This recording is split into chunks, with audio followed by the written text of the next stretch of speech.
श्री स्वामी समर्थ. आजच्या या पवित्र क्षणी आपण श्री स्वामी समर्थांच्या चरणी नतमस्तक होऊन लहान मुलांच्या प्रगतीसाठी, त्यांच्या उज्ज्वल भविष्यासाठी काही अमूल्य विचार जाणून घेणार आहोत.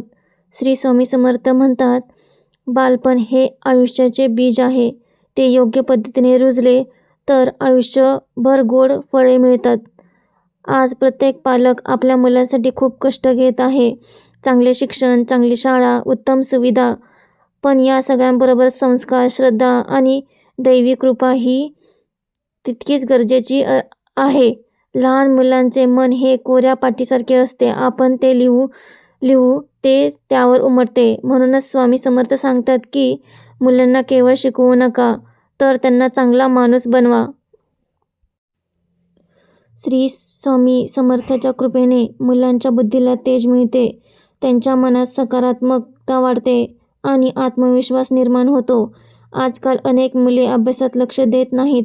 मोबाईल, टीव्ही, भीती, चिडचिड यामुळे त्रस्त असतात. अशा वेळी पालकांनी घाबरून न जाता स्वामी समर्थांचे नाव श्रद्धेने घ्यावे.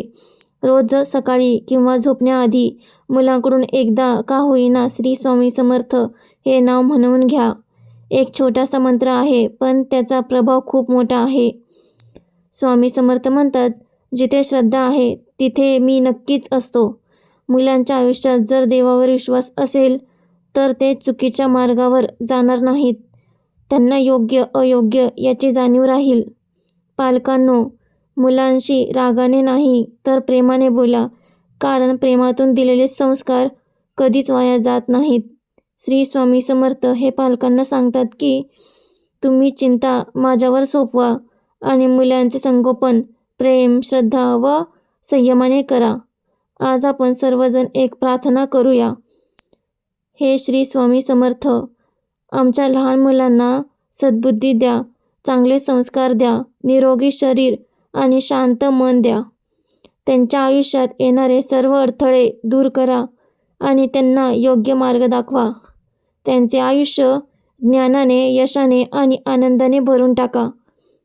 श्री स्वामी समर्थांची कृपा सदैव आपल्या मुलांवर आणि आपल्या कुटुंबावर राहो. श्री स्वामी समर्थ. व्हिडिओ आवडला असेल तर लाईक करा. कमेंटमध्ये श्री स्वामी समर्थ लिहा. लहान मुलांच्या भविष्यासाठी हा व्हिडिओ शेअर करा. तसेच स्वामींचे मार्गदर्शन व त्यांची शिकवण जाणून घ्यायचे असतील तर चॅनलला नक्की सपोर्ट करा. श्री स्वामी समर्थ. भेटूया पुढच्या व्हिडिओमध्ये.